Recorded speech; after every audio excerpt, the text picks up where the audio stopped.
قرآن مقدس یہ اللہ رب العالمین کا کلام ہے۔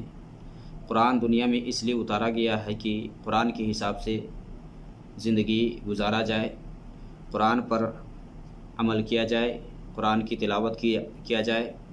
یہ نہیں کہ قرآن کو سجا کر کتابوں میں رکھا جائے، یا ضرورت پڑنے پر قسم کھایا جائے، یا ضرورت پڑنے پر کوئی مرنے لگے تو وہاں جا کر کے تلاوت کرے، بلکہ قرآن یہ رشد و ہدایت کے لیے آیا ہے۔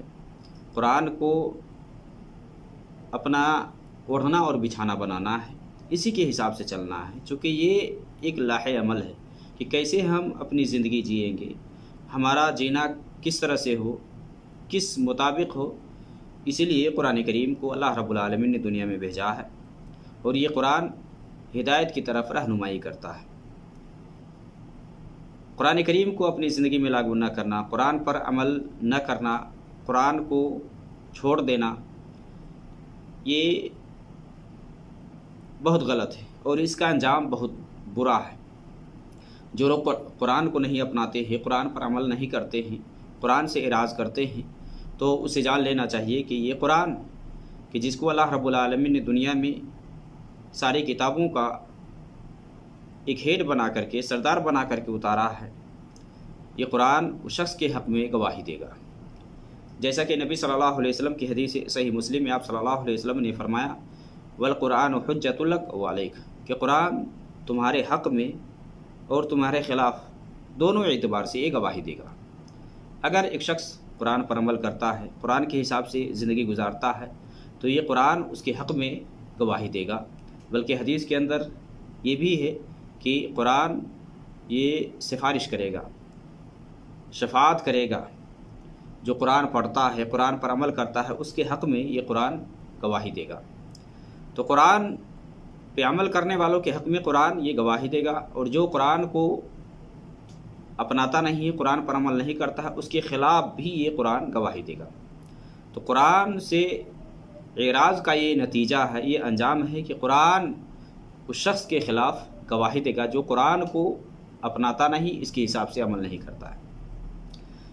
قرآن کریم کی تلاوت یہ ذکر اللہ میں آتا ہے، اللہ رب العالمین کو یاد کرنے میں آتا ہے، اور جو بھی اللہ رب العالمین کے ذکر سے روگردانی کرے گا، منہ موڑے گا، تو اللہ رب العالمین اس کی زندگی کو تنگ کر دے گا، یہاں تک کہ قیامت کے دن اسے اندھا بنا کر کے اٹھائے گا۔ قرآن میں اللہ رب العالمین نے فرمایا، وَمَنْ أَعْرَضَ عَنْ ذِكْرِي فَإِنَّ لَهُ مَعِيشَةً ضَنْكًا وَنَحْشُرُهُ يَوْمَ الْقِيَامَةِ أَعْمَىٰ قَالَ رَبِّ لِمَ حَشَرْتَنِي أَعْمَىٰ وَقَدْ كُنْتُ بَصِيرًا قَالَ كَذَٰلِكَ أَتَتْكَ آيَاتُنَا فَنَسِيتَهَا وَكَذَٰلِكَ الْيَوْمَ تُنسَىٰ۔ اس آیت کے اندر اللہ رب العالمین نے فرمایا کہ جو بھی اللہ کے ذکر سے روگردانی کرے گا، منہ موڑے گا، وَمَنْ أَعْرَضَ عَنْ ذِكْرِي، کہ جو میرے ذکر سے منہ موڑے گا، روگردانی کرے گا، اعراض کرے گا، فَإِنَّ لَهُ مَعِيشَةً ضَنْكًا، اللہ رب العالمین فرماتا ہے کہ اس کی زندگی پریشانی میں گزرے گی، اس کی زندگی تنگ ہو جائے گی۔ وَنَحْشُرُهُ يَوْمَ الْقِيَامَةِ أَعْمَىٰ، اللہ رب العالمین فرماتا ہے کہ ہم قیامت کے دن اسے اندھا بنا کر کے اٹھائیں گے۔ قال رب لما حشرتنی اعمیٰ وقد كنت بصیرا، بندہ کہے گا کہ اللہ رب العالمین تو مجھے اندھا بنا کر کے کیوں اٹھایا ہے، جبکہ میں دنیا میں دیکھا کرتا تھا، میں بینا تھا، كنت بصیرا۔ تو اللہ رب العالمین کہے گا كذلك أتتك آیاتنا، اسی طرح سے میری آیتیں آئی تمہارے پاس، فنسیتها، تو نے اس کو بھلا دیا، بھول گیا، وكذلك اليوم تنسیٰ، اسی طرح سے تم آج بھلا دیے جاؤ گے۔ یہ آیت یہ بتلا رہی ہے کہ جو بھی اللہ رب العالمین کے ذکر سے روگردانی کرے گا، اس کی زندگی تنگی میں گزرے گی، پریشانی میں گزرے گی، دنیا کی زندگی ہو یا قبر کی زندگی ہو یا آخرت کی زندگی ہو، یہ زندگی اس کے لیے مشکل ہو جائے گی، پریشانی اور تنگی میں وہ شخص گزارے گا۔ تو اللہ رب العالمین کہ کلام سے اعراض کرنا گویا کہ یہ زندگی کے اندر تنگی کے اسباب میں سے ایک سبب ہے۔ جو بھی قرآن کو چھوڑتا ہے، قرآن کو اپناتا نہیں ہے، اس کے لیے ہلاکت و تباہی ہے۔ قرآن میں اللہ رب العالمین نے فرمایا، وَمَن يُعْرِضْ عَنْ ذِكْرِ رَبِّهِ وَمَن يُعْرِضْ عَنْ ذِكْرِ رَبِّهِ يَسْلُكْهُ عَذَابًا صَعَدًا، کہ جو بھی اپنے رب کے ذکر سے منہ موڑے گا، تو اللہ رب العالمین اسے رسوا کن عذاب میں مبتلا کر دے گا، سخت عذاب میں مبتلا کر دے گا۔ یسلک عذابا صعدا، سخت عذاب میں اللہ رب العالمین مبتلا کر دے گا اسے۔ قرآن سے جو اعراض کرے گا تو اللہ رب العالمین ایسے شخص کا دوست شیطان کو بنا دیتا ہے۔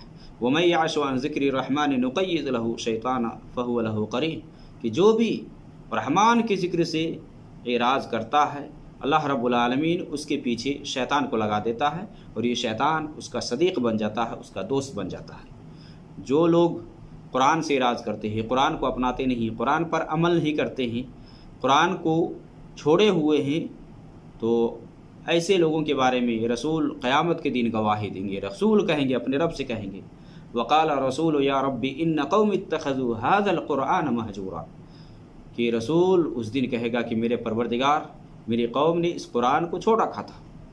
قرآن چھوڑنے کے لیے نہیں آیا ہے، قرآن طاقوں میں سجانے کے لیے نہیں آیا ہے، بلکہ قرآن یہ عمل کرنے کے لیے آیا ہے۔ قرآن کے اندر تو شفا ہے نا، قرآن کے اندر ہدایت ہے، قرآن کے اندر رہنمائی ہے، یہ قرآن سیدھے راستے کی رہنمائی کرتا ہے۔ تو قرآن کو اپنانے سے انسان کو دنیا کے اندر بھی عزت ہے اور آخرت کے اندر بھی عزت ہے، چھوڑنے سے ذلت و رسوائی ہے، دنیاوی زندگی میں بھی ذلت و رسوائی ہے اور اخروی زندگی میں بھی ذلت و رسوائی ہے۔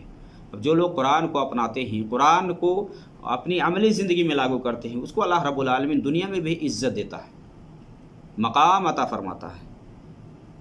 جیسا کہ صحیح مسلم کے اندر نافع بن عبد الحارث وہ بیان کرتے ہیں، ان کی ملاقات حضرت عمر رضی اللہ تعالی عنہ سے عثفان میں ہوئی۔ حضرت عمر رضی اللہ تعالی عنہ اس کو مکہ کے اوپر امیر بناتے تھے، تو جب ان کی ملاقات حضرت عمر رضی اللہ تعالی عنہ سے عثفان میں ہوئی تو حضرت عمر رضی اللہ تعالی عنہ نے اس سے پوچھا کہ اہل وادی پر کس کو امیر بنا کر کے آیا ہو، کس کو نائب مقرر کر کے آیا ہو؟ تو اس نے کہا کہ ابن حفصہ کو۔ تو حضرت عمر نے کہا ابن حفصہ کو امیر بنا کر کے یا نائب بنا کر کے آیا ہوں۔ تو حضرت عمر رضی اللہ تعالیٰ عنہ نے کہا کہ ابن حفصہ یہ ہے کون؟ تو نافع بن عبد الحارث نے کہا کہ یہ ہمارے غلاموں میں سے جو آزاد کردہ ہے ان میں سے ایک ہے۔ تو حضرت عمر رضی اللہ تعالیٰ عنہ نے کہا کہ ایک غلام کو تم امیر بنا کر کے آئے ہو، نائب یا خلیفہ بنا کر کے آئے ہو؟ تو حضرت عمر رضی اللہ تعالیٰ عنہ سے نافع نے کہا انہو قارئ لکتاب اللہ عز وجل، اس لیے اس کو نائب بنا کر کے، اس لیے اس کو امیر بنا کر کے آیا ہوں کیونکہ وہ اللہ رب العالمین کی کتاب قرآن کا وہ قاری ہے۔ انہو قارئ لکتاب اللہ عز وجل وانہو عالم بالفرائض، ہاں یہ بھی ہے کہ وہ علم فرائض میں مہارت رکھتا ہے، اس کے بارے میں اس کو دسترس حاصل ہے، اس کے سلسلے میں اس کے پاس بہت علم ہے، علم فرائض۔ تو حضرت عمر رضی اللہ تعالیٰ عنہ نے کہا کہ تمہارے نبی نے فرمایا ہے، تمہارے نبی نے یہ فرمایا کہ ان اللہ یرفع بہذا الکتاب اقواما ویضع بہ آخرین، کہ اللہ رب العالمین اس قرآن کے ذریعے سے ایک قوم کو اٹھاتا ہے اور دوسری قوم کو گراتا ہے، زیر کرتا ہے۔